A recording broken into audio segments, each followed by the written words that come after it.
श्री गुरु पर ब्रह्मणे नमः। परमात्मा स्वरूप है। आप लोगों को मैं सूर्य ग्रहण के बारे में बताना चाहता हूँ। तो ये ग्रहण एक्चुअली क्या है? वास्तविक ग्रहण का मनुष्य सा ग्रह से क्या संबंध है? तो जैसा सौर मंडल में 9 ग्रह बताया जाता है, 9 ग्रह। वास्तव में देखा जाए तो 7 ग्रह है। क्यों 7 वार है? तो आपको मैं बताता हूँ, अच्छा सुनो। 7 वार, रविवार, सोम, मंगल, बुध, गुरु, शुक्र, शनि, 7 वार। तो आगे जाकर 2 ग्रह बढ़ाया गया, वो है छाया ग्रह राहु और केतु, वो मिलके 9 ग्रह हुआ। फिर आगे जाकर क्या हुआ? विज्ञान ने हर्शल, नेपच्यून, प्लूटो करके 3 ग्रह वापर लाया। तो ऐसे 12 ग्रह और 12 राशि। 12 राशि मेष, वृषभ, मिथुना, कर्क, सिंह, कन्या, तुला, वृश्चिका।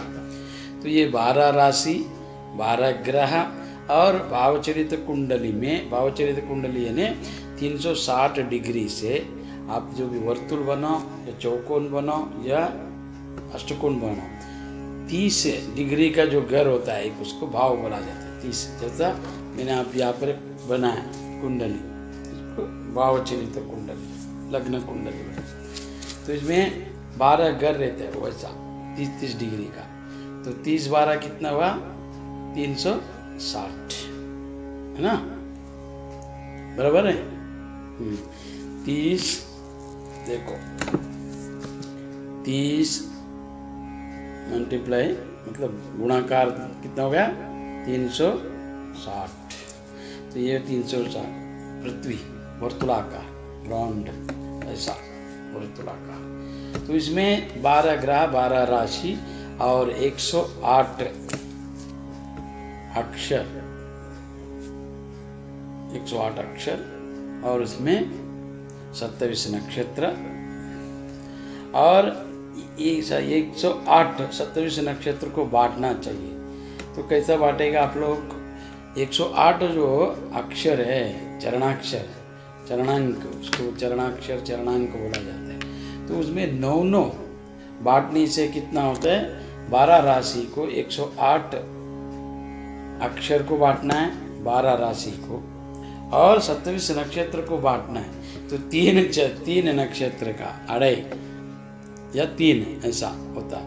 तो 3 नक्षत्र का एक राशि होता है, 9 अक्षर का एक राशि होता है।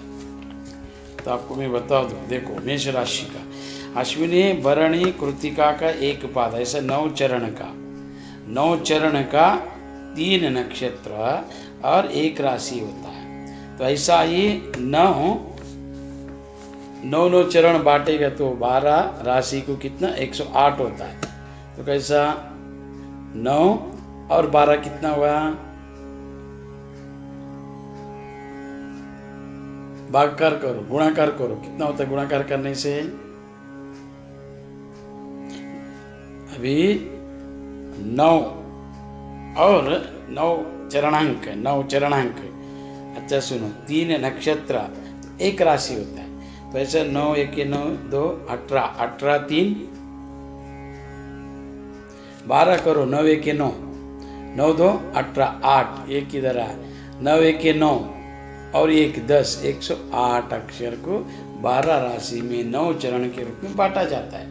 तो 3 चरण, 3 नक्षत्र, 108 अक्षर और 12 राशि, 27 नक्षत्र को ऐसे बांटने से होता है। ठीक है?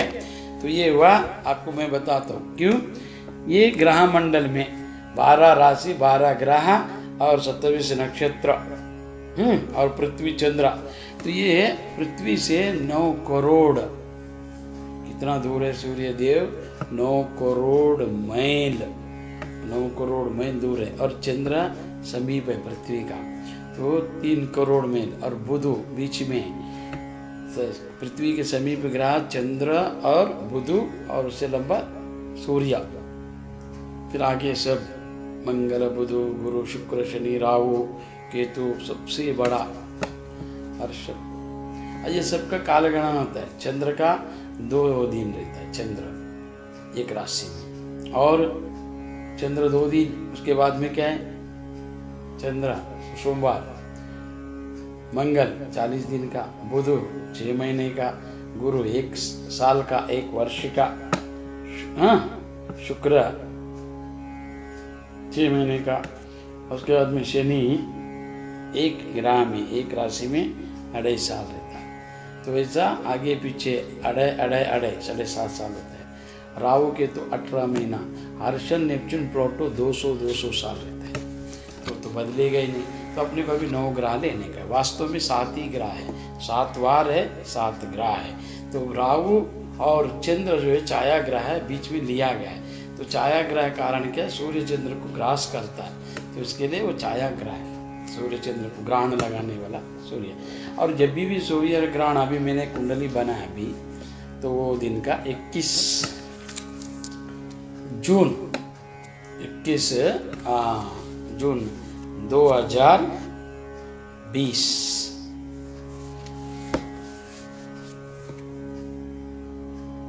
21 जून 2020 का मैंने कुंडली बनाया। तो वो लग्न कुंडली, तो ये मिथुन राशि में रवि चंद्र, तो इसका योग होने से अमावस्या होता है। बुध और राहु है, 4 ग्रह है। तो 4 ग्रह का युति में ये ग्रहण होने वाला है। तो ये ग्रहण का प्रारंभ जून। तो ये ग्रहण कैसा प्रभाव देता है, तो मैं अभी बता आपको।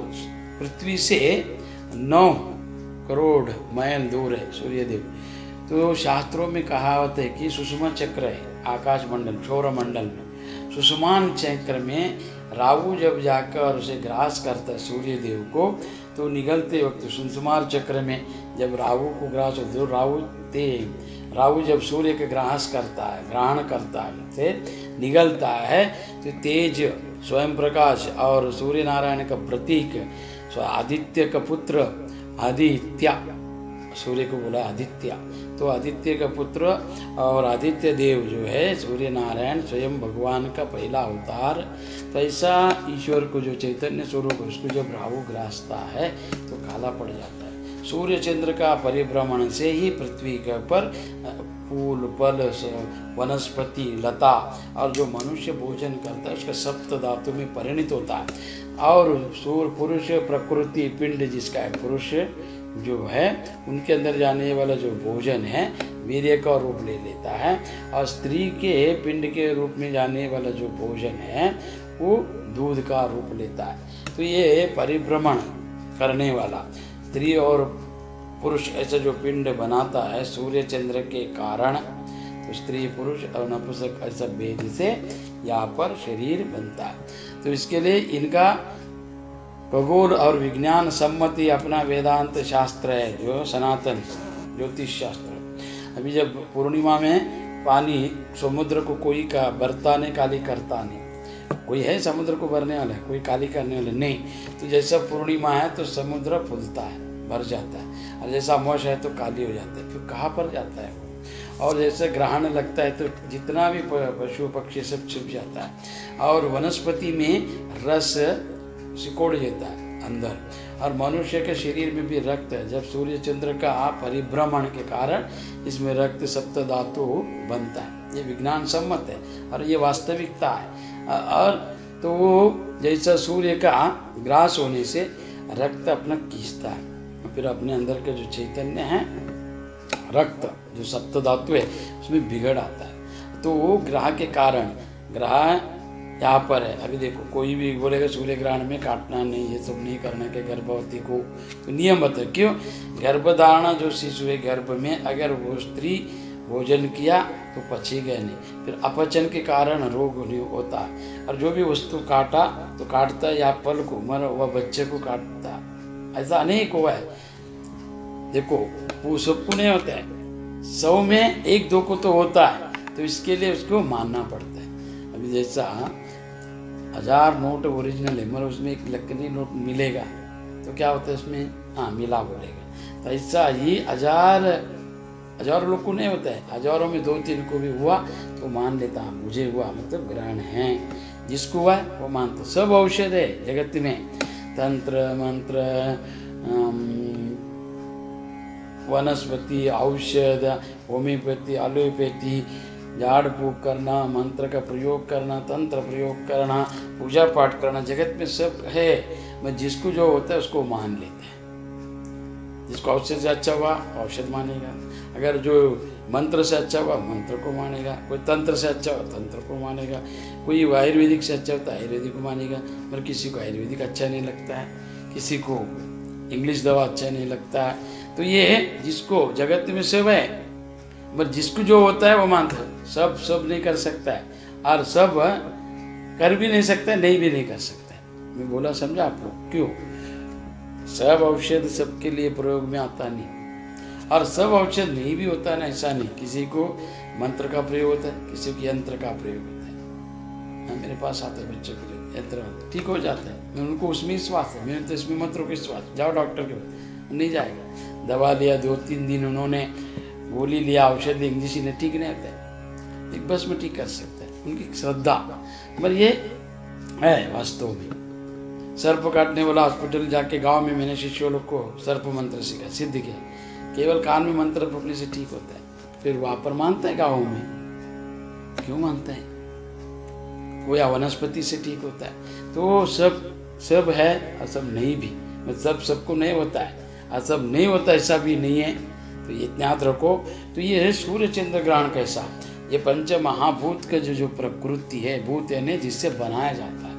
तो ये महाभूत ईश्वर ने बनाया हुआ प्रकृति पंच महाभूत, उसका ये शरीर विकृति रूप है, वो ब्रह्मांड है, ये पिंडांड है। उसके अंदर जो अंश है वही इसमें है। तो इसके लिए तदात्म संबंध है। तो तदात्म संबंध होने के कारण जिसका ग्रह हर जगह नहीं, शनि जीवन में सबको 30 साल सताता है। 30 साल मतलब मैं क्या बोले, एक जीवन 100 साल का जिसका भी है तो उसको 30 साल शनि सताता है। मतलब अढ़ाई साल, 7 साल 7 साल 3 बार आ गया तो हो गया 30 साल, है ना। ऐसा हर जीवन में सबको आता है। राहु आता है, केतु आता है, सबको। गुरु भी आता है, हर साल गुरु आता है। तो ये ग्रहों का जो खेल है सौर मंडल में घूमते रहता है। जैसा नक्षत्र और ग्रह, नक्षत्र ग्रह राशि एक दूसरे के अगर मित्र है तो फल अच्छा देगा, अगर समान है तो मिश्र फल देगा, शत्रु है तो दुष्ट फल देगा। इसमें क्या करना चाहिए उपाय? जैसा एक दादा है तो उसको बाहर सब नमस्कार करते हैं, उसको लगा मेरे को डर रहा है तो उसको नमस्कार क्यों करने का, तो वो लगना चाहिए उसको मेरे को डर है करके वो अपने को कुछ नहीं करना चाहिए, सताना नहीं चाहिए। और वहाँ मेरे को सम्मान किया तो ठीक है, उसका रक्षणा करेगा, वो बाहर बैठेगा, उसको बाहर बिठाओ। मतलब जो साधु संत है, महांत है, ज्ञानी है, योगी, उनको घर पे लाओ, सत्कार करो, नमस्कार करो, वो आशीर्वाद देगा। दुष्ट छुड़ता है, दुष्ट जब भी मिलता है तब दुख प्रारंभ होता है, हाँ। और अच्छा जब छुड़ता है तो कष्ट प्रारंभ होता है। इसके लिए अच्छा को नहीं छोड़ना चाहिए। तो ये शुभ ग्रह को जितना आप बलवान बनाएगा उतना वो आपका रक्षणा करेगा, और दुष्ट ग्रह को नमस्कार पूजा पाठ करके विसर्जन करेगा, वो छूट जाएगा। तो इसके लिए यहाँ पर उपाय बताया गया, और बाकी कुछ कारण नहीं। आप मनोबल योगी है, आप ईश्वरी एकमेव द्वितीयम ब्रह्मा, ईश्वर सर्वव्यापी है, सर्वांतर्यामी है, ऐसा अगर आप मानता है निर्गुण निराकार को, तो उसको उसमें अगर आपका दृढ़ निश्चय है, श्रद्धा है, तो कुछ भी मत करो। मगर शरीर है, इंद्रिय है, व्याधि है, आदि है, कीर्ति सम्मान वो सब प्राप्त करना अगर है तो ग्रह के अनुसार आपको उपाय अगर किया तो जो बड़ा घटना है छोटा में घटेगा। इतना याद रखो, छोटा में घटेगा। हाँ, तो उसके लिए तो ये अभी मैं आपको बताया कि ग्रह का संबंध क्या है। ये ब्रह्मांड, ये पिंडांड, उसी का अंश के रूप में होने के कारण जल तत्व, अग्नि तत्व, वायु तत्व, इस पंच महाभूत जो है उसी के अंश है अपने में। जो हड्डी है पृथ्वी का है, रोम, नाड़ी, अस्थि, मज्जे पृथ्वी का है। और जितना जल तत्व, लाला, रस, श्वेत, मूत्र, ये सब किसका है? मांस जल तत्व का है। पृथ्वी, जल, वायु तत्व, चलन, वलन, दमन, प्रसरण वायु का है। अंकुचन, प्रसरण, ये सब किसका है? आकाश का है। ये और भय, आलस्य, निद्रा, वो सब किसका है? आकाश का है। तो ऐसे ये शरीर में वही ब्रह्मांड का ही पिंडांड स्वरूप है। तो आपको मैं बताऊं, विशेष करके 21 जून 2020 में जो बनने वाला ग्रहण जो है कंकणग्रस्त कंकणाकृति सूर्य ग्रहण, कंकणाकृति यानी बांगड़ी जो हाथ में पहना जाता है ना, कंकणबद्ध कंकण, ये गोल ऐसा रहता है और पूरा दिखता है। खंडग्रास यानी अर्धा दिखना, खंडग्रास अर्धा, कंकणग्रास मतलब पूरा वर्तुलाकार में दिखना, उसको कंकणाकृति बोला। कंकण है ना पूरा राउंड वर्तुलाकार घड़ी के जैसा, तो ये कंकणाकृत सूर्य ग्रहण है। तो ये बड़ा है ग्रहण। तो ये इसके लगभग है ना 9:30 बजे प्रारंभ होगा, 9:30 बजे। और वहाँ पर रवि है, चंद्र है, रवि चंद्र युति से अमावस्या बनता है। और वहाँ पर राहु बुध है।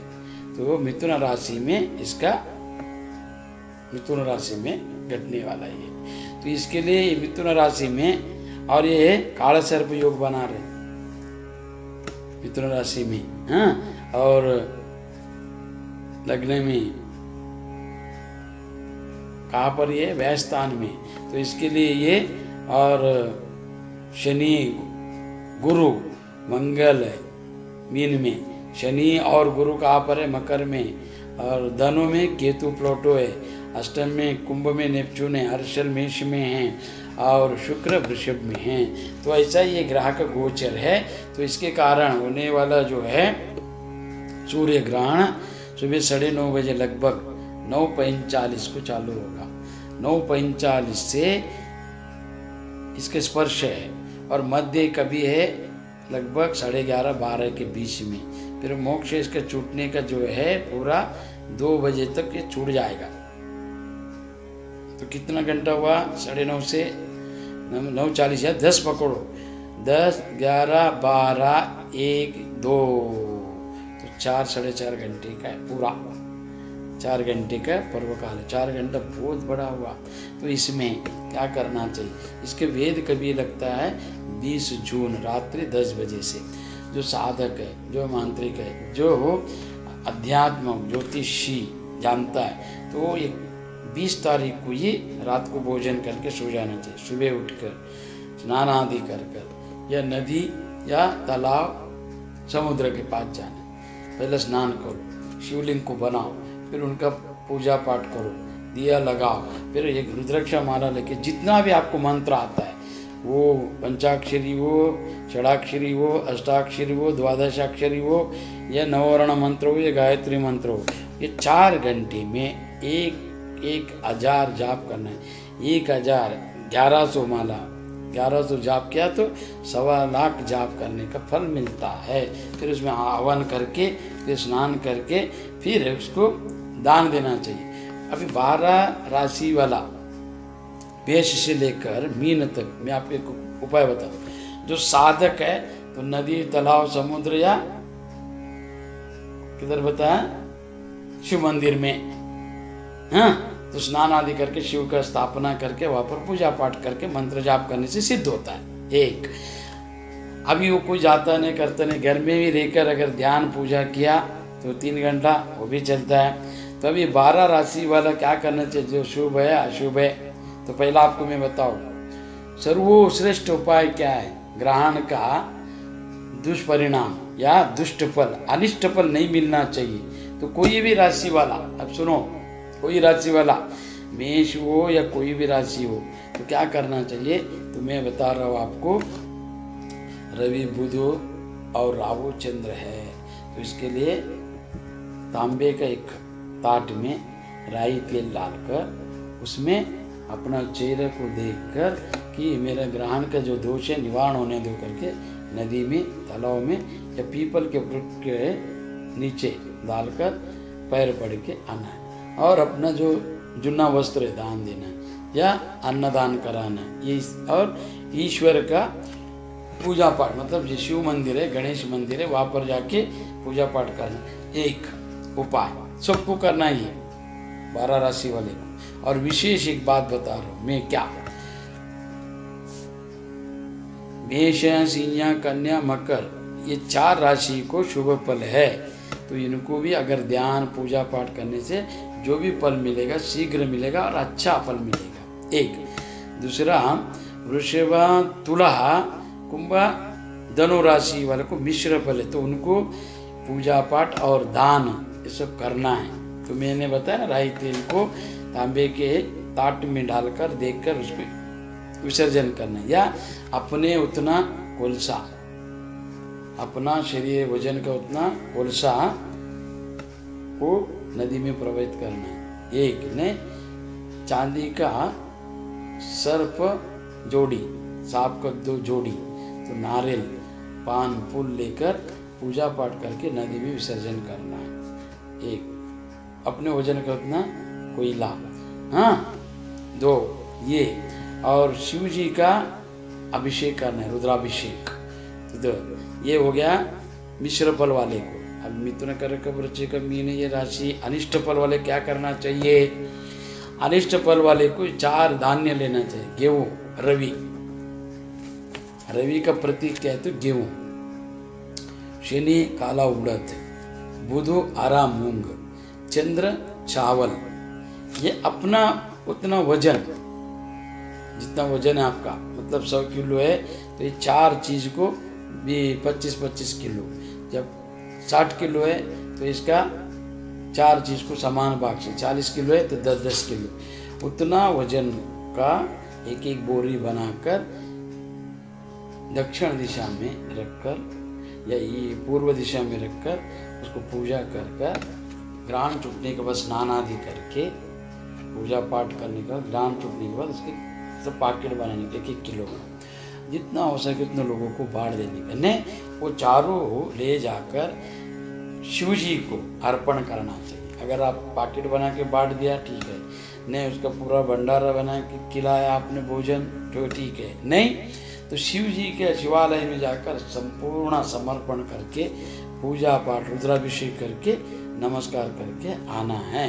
तो इसमें उनको 4 धान्य क्या होता है? रवि गेहूं, शनि काला उड़ीद, बुध हरा मूंगा, चंद्र हरा मूंग, मालूम ना हरा मूंग, और चंद्र के चावल सफेद।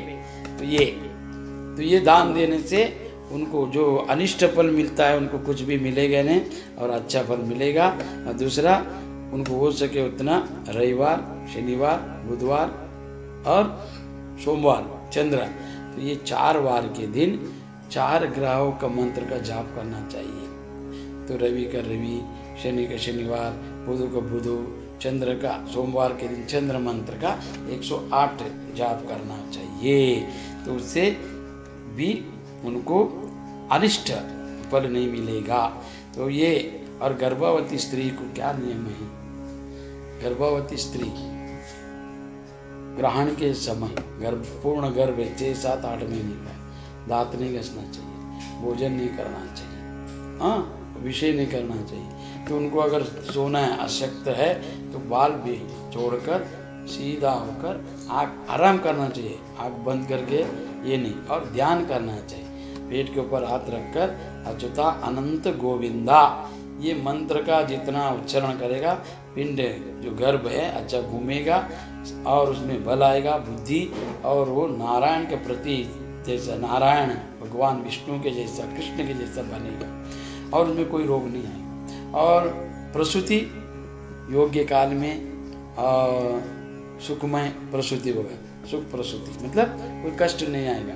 तो अच्युतानंद गोविंदा ये, और कोई रोगी है तो उसको औषध लेकर पानी पीकर बिस्तर में ही सोते वक्त तो बैठ के भी ये मंत्र को ध्यान कर सके, ओम अच्युतानंद गोविंदा।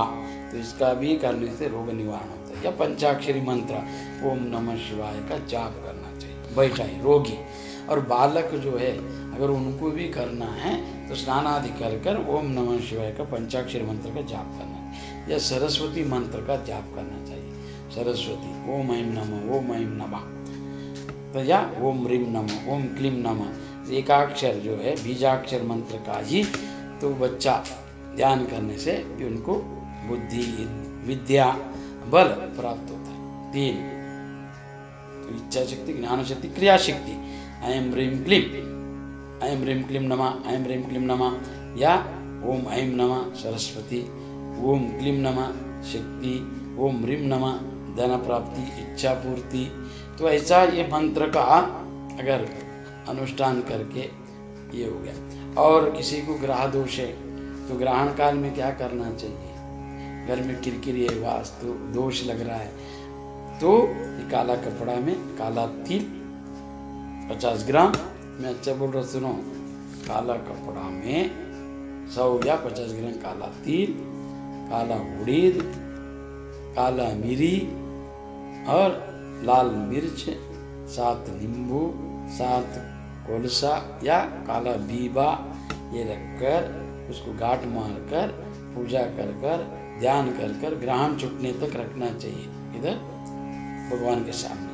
फिर घर पूजा पाठ सब करने ग्रहण छूटते वक्त, तो जैसा ग्रहण छूटने वाले 5-10 मिनट पहला ही जितना भी घर का मेंबर है सबके ऊपर से 7 बार उतार कर पानी में जोड़कर आके घर पूछ कर साफ सफाई करके पूजा पाठ करने से भी उनके अंदर के घर का जितना भी नेगेटिव है, नर दृष्टि या ग्रह दृष्टि, तो कोई भी भूत बाधा या ऊपरी बाधा है वो सब चला जाता है। तो ये एक। हाँ, दूसरा, ग्रहण के समय श्वेतार्क मंदार का मूल लेकर, जड़ लेकर आकर उसे पूजा और सिद्धि करके लाल कपड़े से बने कार्य सिद्धि और आरोग्य सब प्राप्त होता है, तो वो भी चलता है। तो अनेक यंत्र मंत्र को दिन लिखकर पूजा पाठ करके प्राण प्रतिष्ठा करके जो मंत्र साधक है सब मंत्रों की सिद्धि 1100 पानी में बैठकर नदी में या तालाब में या समुद्र में करना चाहिए, शिव मंदिर में, तो ये उनको सिद्धि होता है। या यंत्र पूरा लिखकर पूजा पाठ प्राण प्रतिष्ठा करके रखने से भी यंत्र सिद्धि होता है। तो ऐसा मैं आपको क्यों बताया, तो ये हुआ। तो जैसा गया जो ग्रहण है अपना 26 दिसंबर 2019 का जो ग्रहण हुआ, सूर्य ग्रहण, उससे केतु प्रभाव था, केतु सूक्ष्म, और वो सूक्ष्म रोग लाकर इतना विश्व को ही सताया। अभी ये राहु क्या करेगा, उसका अपोजिट है। केतु जी का विरोध समसप्तक, केतु के सामने कौन रहता है? राहु, और राहु का सामने कौन रहता है? तो केतु। अभी पहला केतु जी के सामने राहु था, राहु का दृष्टि था। अभी राहु के सामने केतु है, केतु का दृष्टि है, सिस्टम में। तो अभी ये क्या लाएगा? तो रवि शनि चंद्र, तो शनि चंद्र का है मन बिगड़ जाता है, चंचल हो जाता है, मानसिक। रवि चंद्र अमावस्या और बुध उनके साथ है, बुध स्वभाव बुध। और तो इसके कारण क्या होता है, इसके क्या फल मिलेगा? तो अपना रोग से अड़ जाएगा, रोग कम हो जाएगा। तो रोग कभी कम होगा, तो मैं आपको बताता हूँ। ये 30 तारीख, ये 29 मई 2000 है ना, 29 मई 2020 को ग्रह बदलने वाले हैं 2-3, मैं आपको भी बता दूँ।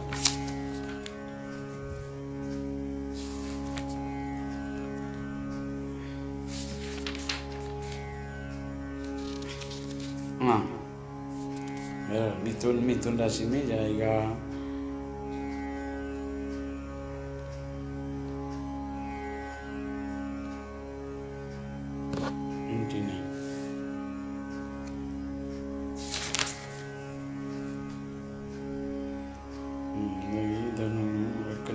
मंगल मीन में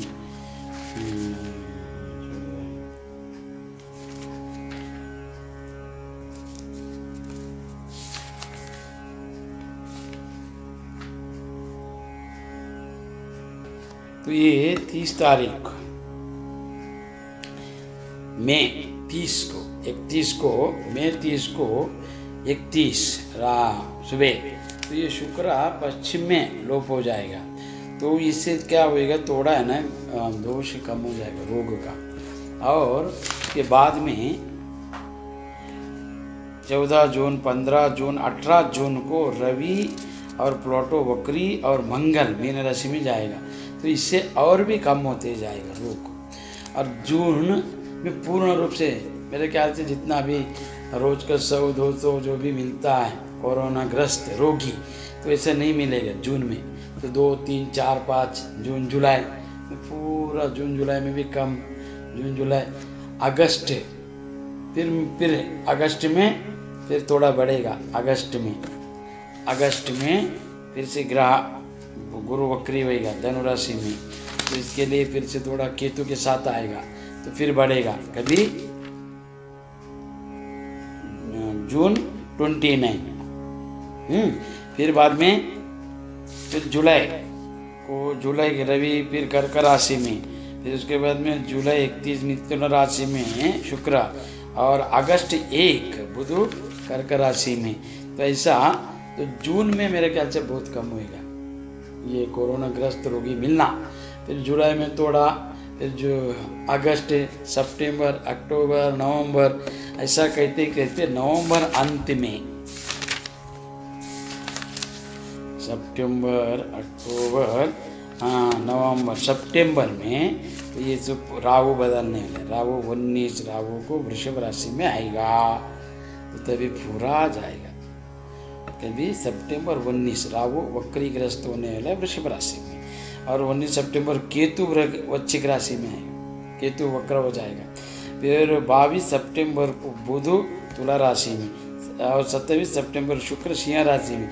इस कारण मतलब सितंबर 19 या 20 को इसका औषध मिलेगा सितंबर। अक्टूबर नवंबर में वो बाहर आएगा, डॉक्टर लोग उसको परीक्षण करके बाहर लाएगा कभी अक्टूबर नवंबर में। फिर दिसंबर में पूर्ण रूप से पलायन करेगा।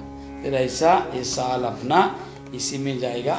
तो आप लोग तो ये कोरोना ग्रस्त रोग के लिए मैंने तंत्रोपाय बताया और मंत्रोपाय।